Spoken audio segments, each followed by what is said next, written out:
The last transmission from the Galactic Council still echoed in Imad's mind as his ship's docking procedures completed. The Austrian contribution to our alliance remains insufficient. The diplomatic way of saying what everyone already knew. His species was too weak to be worth protecting. One by one, their allies had withdrawn support, citing resource limitations or strategic realignment, all except humanity, who had not only maintained their alliance, but increased their commitment to protecting Austrian space. Which was precisely why Imad found himself nervously preparing to disembark onto human station Delta 7, his environmental suit's internal moisture regulators working overtime to compensate for his anxiety. His epidermis, naturally soft and glistening with protective mucus, pressed uncomfortably against the suit's inner membrane. The special accommodation was necessary. Human environments were far too dry for Austrian physiology. As the airlock cycled, Imad's antennae twitched with their protective casings, sensing minute vibrations through the station's inner walls. The movements were different from Austrian stations. Harder, rougher, like the beat of heavy machinery rather than the gentle pulses of what he was accustomed to. Everything about human engineering felt angular and decisive, from the utilitarian gray corridors to the efficient LED lighting strips that lined them. The inner door slid open with a pressurized hiss, revealing a reception area that somehow managed to be both scary and welcoming. The humans had attempted to soften their natural inclination toward functionality with carefully placed plants and warm-toned wall panels, though the military-grade reinforcement was still visible beneath the aesthetic touches. Two humans waited for him, Captain Lucas and Ambassador Relo, according to his briefing. Imad couldn't help but marvel at their rigid posture, the way they balanced precariously on just two legs. Their bodies seemed to move in segments, all hard angles and sharp movements, so different from his own fluid locomotion. The captain wore the crisp uniform of the human Space Force, his dark hair pulled back severely, while Ambassador Relo's attire was softer, though still distinctly formal by human standards. Ambassador Imad. Relo stepped forward with what Imad recognized as a human smile, though it still looked disconcertingly like a threat displayed to his instincts. Welcome to Delta 7. I trust your journey was comfortable? His tone was casual, almost friendly, contrasting with the serious circumstances of their meeting. Imad moved forward with dignity, his suit's locomotion assists helping him maintain what humans would consider a professional bearing. Ambassador Relo, Captain Lucas, he acknowledged, his translator rendering his chemical-based speech into clear human language. I appreciate your station's accommodation of my species' requirements. He tried to project the formal gravity appropriate for such a crucial diplomatic mission, even as Captain Lucas shifted his weight in what seemed like impatience. Oh, well, the environmental adaptations were no trouble. Lucas spoke directly, though his expression remained open. We've been upgrading our xenobiological support systems across all major stations, actually. He added with what Imad was learning to recognize as wry humor. Your requirements were simpler than the water-breathing Keltari delegation we hosted last month. Imad's antennae twitched again, betraying his surprise at his casual reference to such technical adaptations. On his homeworld, such discussions would have involved multiple committees and formal acknowledgments of effort. If you'll follow us, Relo gestured toward a corridor branching off the reception area. We've prepared the primary briefing room, unless you'd prefer to rest first. The question was posed with genuine consideration, not with the usual contempt other species used when addressing Austrian weak physiology and lack of stamina. I would prefer to proceed, Imad responded, perhaps too stiffly, but he couldn't help it. The weight of his mission pressed upon him. Somewhere in this station, in these conversations with humanity's representatives, lay the answer to the question that had brought him across 3 sectors of space. Why had humans alone chosen to stand with the Austrians while all others deemed them unworthy of protection? As they moved through the corridor, Imad noticed how Lucas and Rilo unconsciously adjusted their pace to match his slower progress. The captain's movements were precise and stiff, while the ambassador's gait was more fluid, yet both displayed an ease with their surroundings that Imad envied. They passed several crew members, who barely gave the unusual trio a second glance.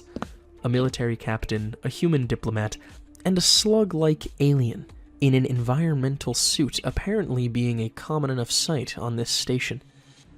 The briefing room revealed itself as another study in human contradictions. Robust communication equipment lined the walls, and reinforced furniture spoke of military utility, yet the lighting had been thoughtfully adjusted to a spectrum that eased the strain on his light-sensitive eyes. Most surprisingly, among the various xenomorphic accommodations stood a support cradle, perfectly adapted for the Austrian body structure. As Imad settled into the cradle, his antennae detected increasing activity through the station's walls, the subtle vibrations of personnel moving with heavy steps, the distant noise of what he assumed were training exercises. After minutes of small talk and resting, Captain Lucas noticed his sensory appendages twitching and smiled that peculiar human smile. "I hope you won't mind if we combine our security briefing with a tour of some key facilities," he said, already reaching for a data pad. "There's something specific I'd like to show you in our training simulation center." The ambassador's eyes rose slightly at this deviation from protocol, but Imad found himself intrigued. Every movement through this station, every interaction seemed to peel back another layer of the mystery he had come to solve. Perhaps understanding why humanity alone stood with his species meant understanding how they trained for that stand. "I would appreciate that very much, Captain," he replied, his translator rendering his chemical speech into human sounds while his body prepared for another journey through these strange and angular corridors. The path forward was full of activity as they left the briefing room behind. Imad's environmental suit glided smoothly across the deck plates, its locomotion assists adjusting to match the human's pace. "Latest intel suggests Parsog movement in Cathara sector," a voice carried from a passing group of officers, their faces drawn in concentration over shared datapads. "Third time this month they've probed our boundary." Relo caught Imad's reaction, a slight wavering in his forward motion that betrayed his species' instinctive fear response. "The Parsog Alliance has been increasingly aggressive," the ambassador acknowledged, his casual tone belied by the tension in his shoulders. "Not just toward Austrian space, but to ours as well." "They're testing our response times," Lucas added, his steps never faltering as he led them through a series of security checkpoints. Each door recognized his credentials instantly, sliding open with barely a pause in their progress. Pushing boundaries, gathering data, classic preparation tactics. A sudden burst of noise drew their attention to a side chamber where a group of pilots stood surrounded by circular displays. Their hands moved through combat sequences with great precision, their voices sharp with focus. "Bogey at 7-3 Mark II. Implementing theta pattern. Multiple contacts!" Imad found himself slowing, fascinated by the complexity of their movements. Unlike the Austrian defense forces, which relied heavily on automated systems, these humans seemed to be integrating themselves directly into their combat protocols.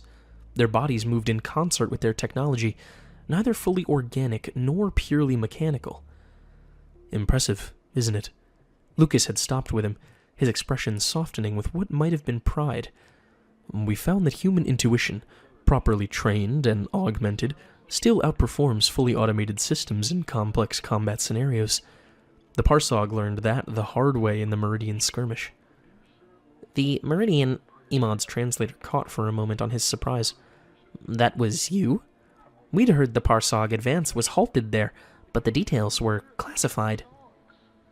"Let's just say," Rilo interjected smoothly, "that humanity's commitment to the Austrian alliance isn't purely altruistic. The Parsog threat to your people is a threat to the stability of this entire sector. We've chosen to draw the line here." Through another series of corridors, they passed more training rooms, each offering glimpses of humanity's military preparation. In one, pilots maneuvered through virtual asteroid fields while simulated Parsog fighters attacked from multiple vectors. In another, tactical officers debated strategy around a three-dimensional map of contested space, their fingers tracing potential attack routes with what Imad considered alien efficiency. "Your species has an interesting approach to warfare," Imad observed, his antennae twitching as they detected the electromagnetic signatures of the simulation equipment. "Most galactic powers rely more heavily on technological superiority."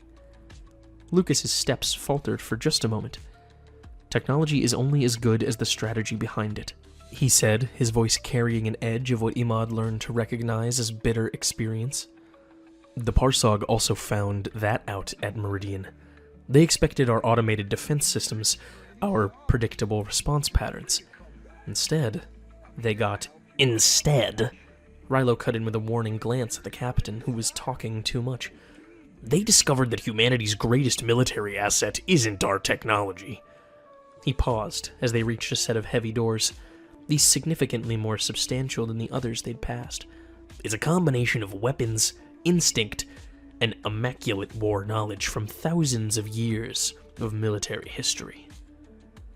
The doors parted to reveal the Advanced Combat Simulation Center, a vast chamber Imad instantly noticed was exuding energy. The air itself seemed charged with electricity, and Imad's skin tingled even through his environmental suit.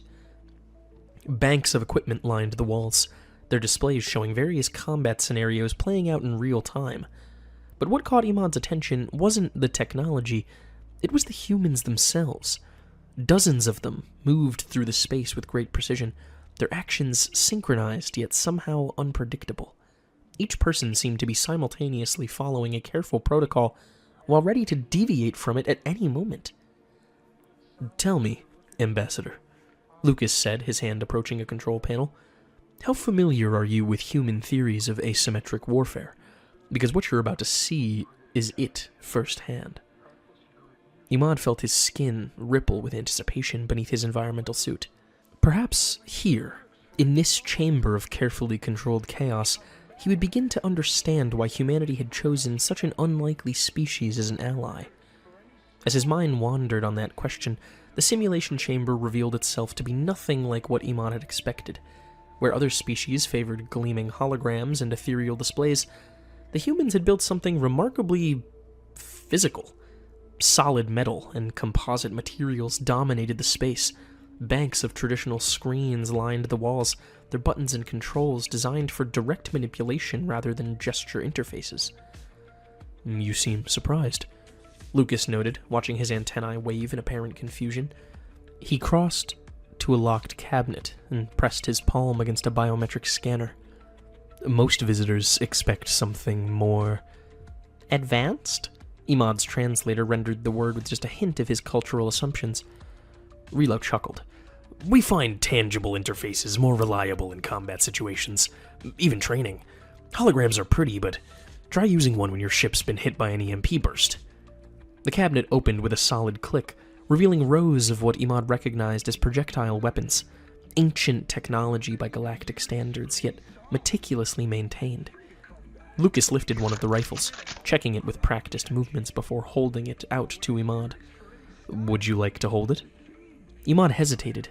His environmental suit's manipulators were certainly capable, but handling weapons went against every diplomatic protocol he knew. Still, something in Lucas's expression suggested this was nothing too serious, so he accepted it. The weight surprised him when he took it. Even through the suit's feedback systems, he could feel the solid mass of it, the careful balance. This was not the elegant energy weapons favored by the Galactic Council. This was something older, more primitive. And yet... "You maintain these manually?"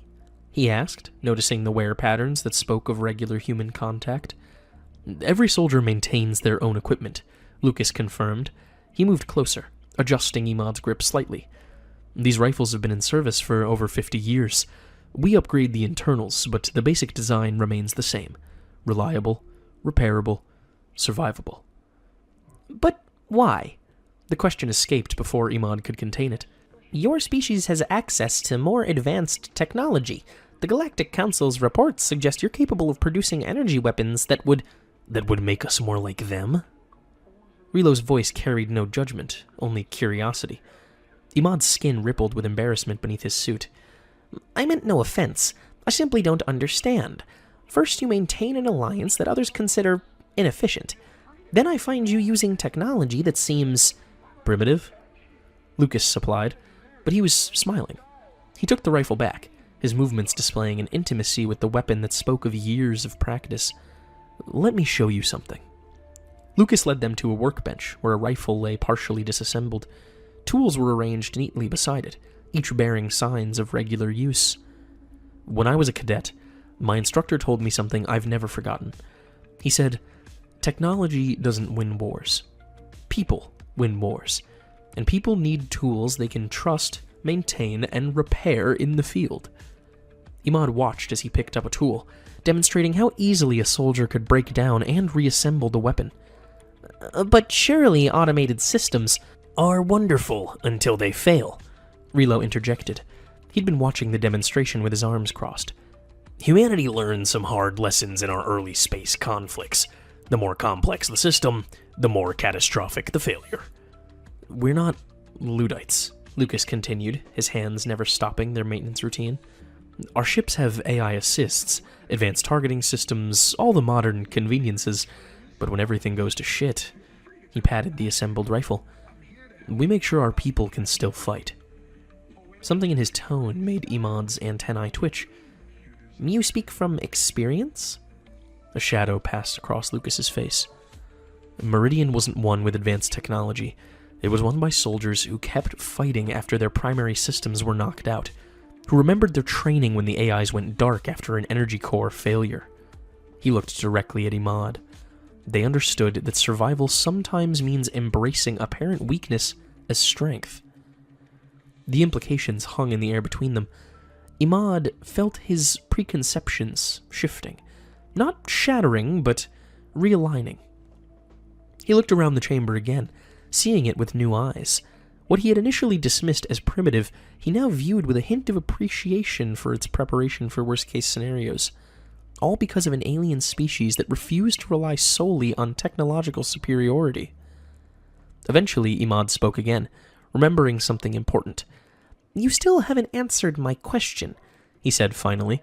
Why maintain the alliance with my species when others see no strategic value in it? Lucas and Relo exchanged a glance that contained traces of unspoken communication. It was Relo who finally answered, his diplomatic polish giving way to something more genuine. Perhaps, he said, you should consider that we don't measure strategic value the same way the Council does. Before Lucas could elaborate on that cryptic statement, the chamber's lighting shifted to a deep red. The change was so sudden that Imad's antennae retracted defensively into their protective casings. A klaxon. Not the measured tones of a drill, but the harsh wail of genuine alarm cried through the air. The transformation in both humans was instant and total. Gone was Relo's diplomatic poise, replaced by focused alertness. Lucas's casual demeanor vanished as he slapped the weapons cabinet shut with one hand while reaching for his communicator with the other. Station Command, this is Lucas. Status? His voice carried none of the easy familiarity from moments before. The response came through garbled, static cutting through words. Multiple contacts! Shields failing! Parsog signatures confirmed. We are under attack! The deck beneath them shuddered violently. Imad's environmental suit compensated automatically, but he felt his body mass shift unpleasantly within it. Through his antennae, he could sense unfamiliar energy patterns rippling through the station's walls. Kinetic weapons fire. They're actually attacking a human station? The words escaped him in a burst of chemical signals that his translator struggled to keep up with. The Parsog wouldn't dare! Another impact cut him off. This time, the lights flickered and several of the training room's screens went dark. Emergency backup systems came to life, their vibrations adding to the cacophony of sensations overwhelming Imad's sensitive antennae. Command Center, Lucas said, already moving toward the exit. Now! It wasn't clear if he was speaking to Relo or Imad, or both, but the ambassador was already in motion, his diplomatic stride replaced by surprising speed. Imad found himself caught in their rush, his suit's locomotion assists straining to keep pace. The corridors that had seemed so orderly before had transformed into chaos. Emergency lights painted everything in shifting shadows as crew members rushed past them, each moving toward their stations despite the obvious tension in their movements. Port shield grid is down, the announcement cut through local communications. Engineering teams to sections 7 through 12, rerouting power from non-essential systems. They rounded a corner to find a sealed pressure door blocking their path. Lucas slammed his palm against the emergency override, but nothing happened. Systems are degrading, he muttered, pulling an access panel open. Relo, give me a hand with this. The ambassador moved without hesitation, helping him with the manual release mechanism. The sight of a diplomat performing emergency procedures with such familiarity added another layer of confusion to Imad's already overwhelmed senses. The door finally groaned open, revealing a corridor filled with thin smoke. Environmental systems whined as they fought to clear the air. Through the haze, Imad could see crew members helping others who seemed injured, their movements urgent but not panicked. How did they get past the early warning systems? Relo's question came between his breaths as they continued their rush toward the command center. They shouldn't have been able to. Lucas replied when another impact rocked the station, this one closer. A panel exploded somewhere ahead of them, showering the corridor with sparks. Imad's suit registered a brief spike in temperature, automatically adjusting its cooling systems. Through the transparent sections of his environmental suit, Imad's skin had taken on the mottled coloration that his species displayed under extreme stress. The humans either didn't notice or chose not to comment as they helped him navigate around a section of fallen ceiling panels. They passed a viewport, and for a moment Imad caught a glimpse of space beyond the station. The sight made his locomotion assists stumble. Multiple Parsog vessels hung against the stars, their distinctive silhouettes unmistakable. Energy weapons lanced between them and the station's remaining defensive systems.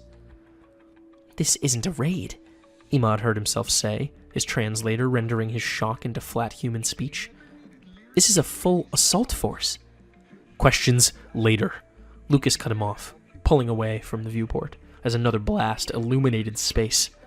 Command center's 2 sections ahead. Relo, your diplomatic codes should still work on the primary access. The ambassador was already moving to the security panel beside a set of heavy doors, his fingers glued to the interface. Assuming systems are still... He cut off as the doors slid open with agonizing slowness, revealing the organized chaos of the station's combat control center beyond.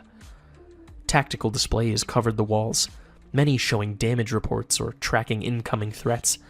Officers constantly moved between stations, calling out status updates and damage reports. Through it all, Imad could sense the underlying vibrations of the station's overtaxed systems. Power fluctuations, shield harmonics, weapons charging cycles, all combining into a display of combat that his species had evolved to fear.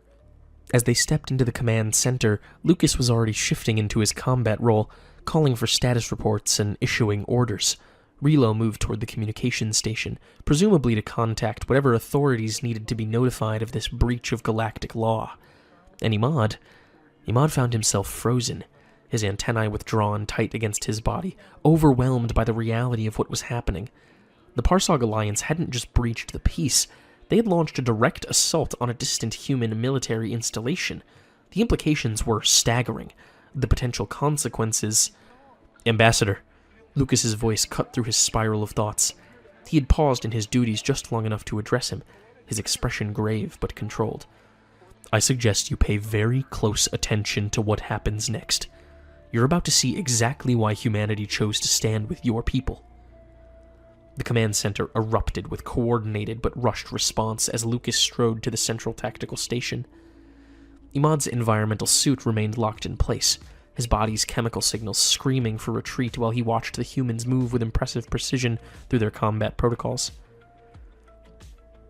3 assault squadrons, heavy cruisers leading each formation, Lucas announced as he stared at a glowing red screen. They're using our own sensor ghosts from the Meridian engagement. That's how they got so close. Clever.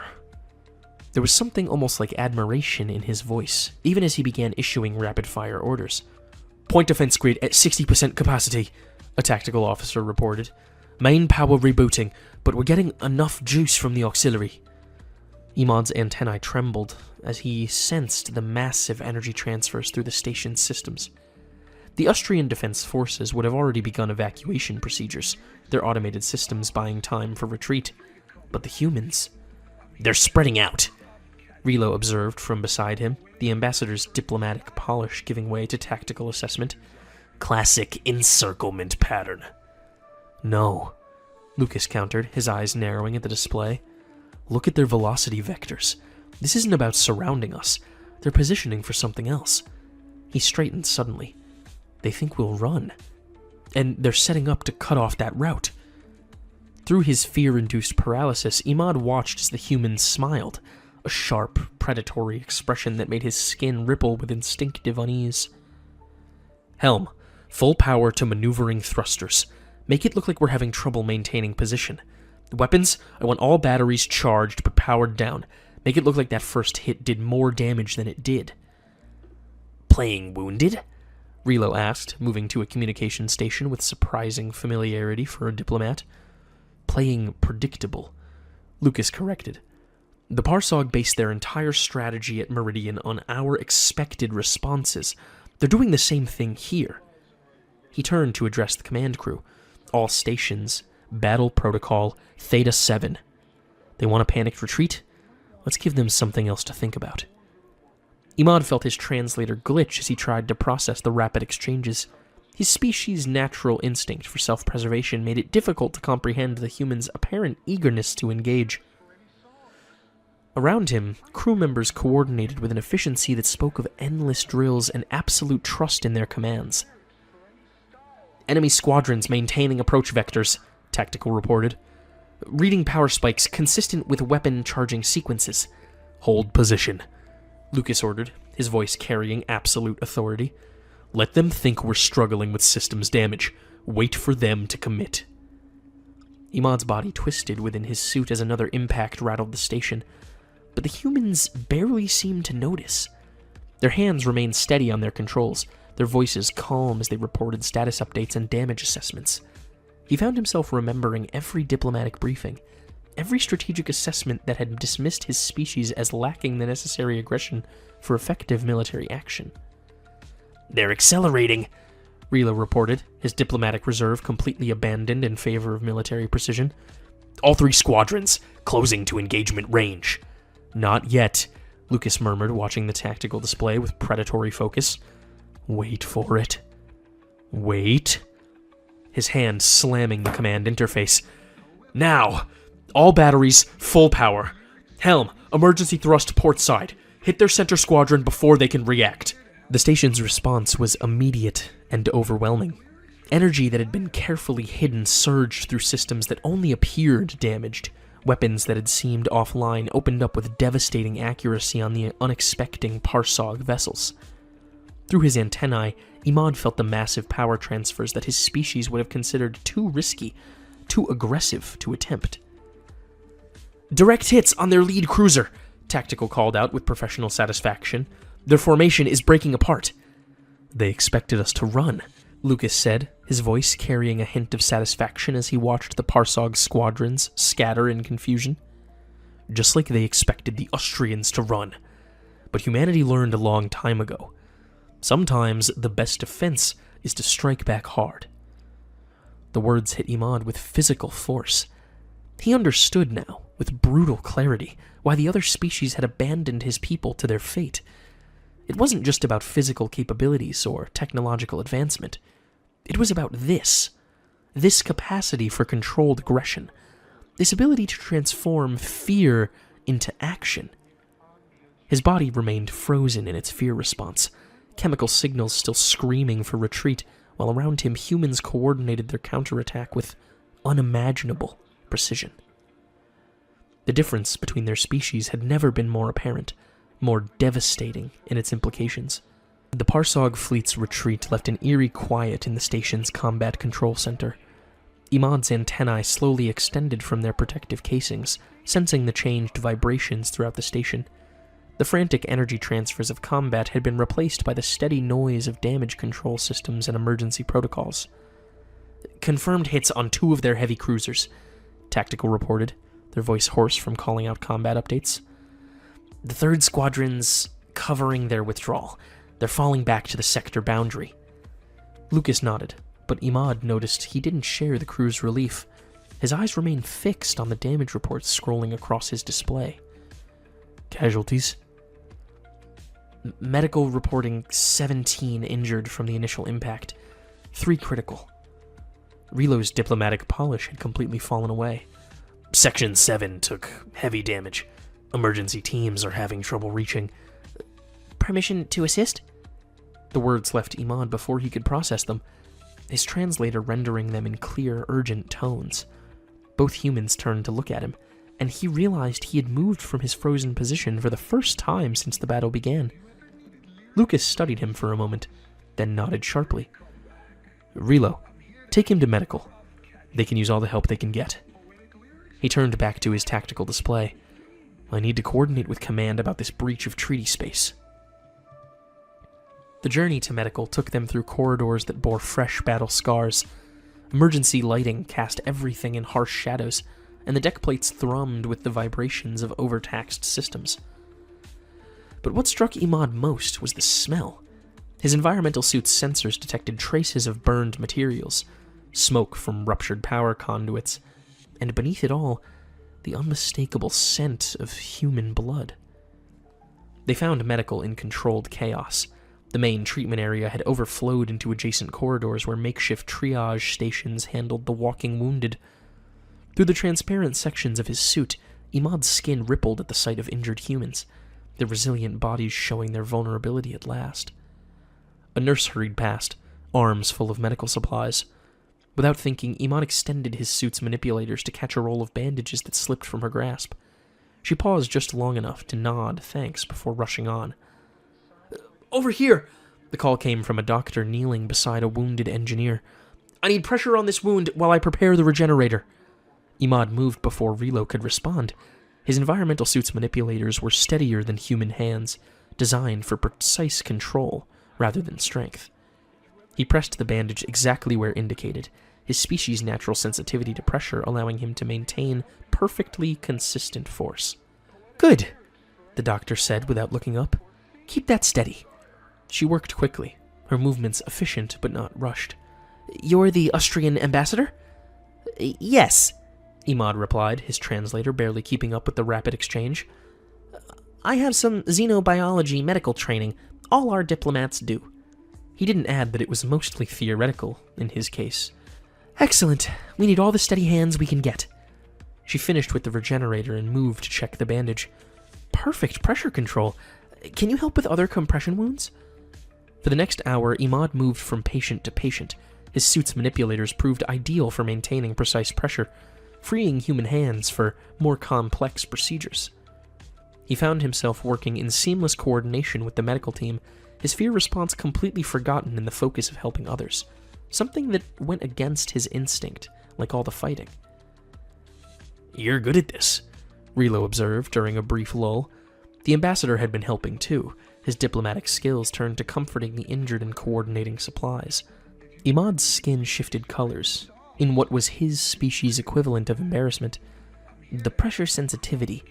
It's just how we're made. Nothing special."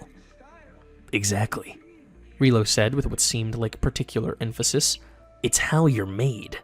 Just like our ability to fight is how we're made." He gestured around the medical bay. "Look at this. We won the battle, yes, but we're not invincible. We need more than just warriors." The implications of those words hit Imad with surprising force. He watched the medical team work, humans using their strength and decisiveness to save lives rather than take them. He remembered how his own supposedly weak traits had proven unexpectedly valuable in the post-battle.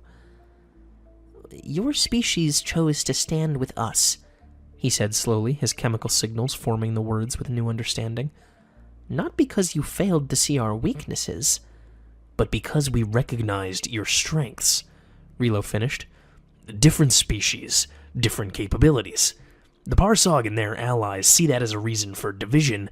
We see it as an opportunity for cooperation." He paused as Lucas entered the medical bay, his command duties temporarily satisfied. He surveyed the scene, noting Imad's position among the medical team with apparent approval. "Status?" "All critical cases stabilized," the doctor reported. "Thanks in part to our ambassador here. Those manipulators are better than any surgical assistant for maintaining steady pressure." Lucas nodded, unsurprised. "Good work, Ambassador." He looked around the medical bay, at humans and a single Austrian working together to heal the battle's wounds. "Still wondering why we maintained the alliance?" Imad's antennae waved in a negative gesture. For the first time since arriving on the station, he felt he truly understood. Not just why humanity had stood with his species, but why that choice made them stronger, even if just by a little. Hours later, as the station's systems slowly returned to a somewhat normal operation, Imad found himself back in the briefing room where his journey had began. The space felt different. Not just a room designed with careful consideration for alien physiology, but a symbol of something deeper. The Galactic Council sees strength only in terms of military power, Relo said, his diplomatic polish returned but now underlaid with proven substance. They abandoned your species because they saw you as just a burden. But humanity did not, Imad replied, his translator rendering the words with newfound confidence. Through his environmental suit, his skin displayed patterns of understanding rather than fear. You saw something they missed. Relo smiled and nodded in agreement. Imad understood at last. His mission to discover why humanity stood with his species had revealed something far more profound. A future where different beings could complement each other's capabilities rather than compete to prove their worth. His skin rippled with the colors of certainty as he prepared to share this revelation with the rest of his species, who remained wary of humanity. Relo extended his hand for a handshake, and Imad mirrored the gesture as understanding dawned upon him. At last he realized the truth. The Austrians were not a species in need of protection. They were invaluable allies, bringing unique strengths to a partnership with humanity. In that truth lay a power far greater than the Parsog Alliance or the Council could ever comprehend.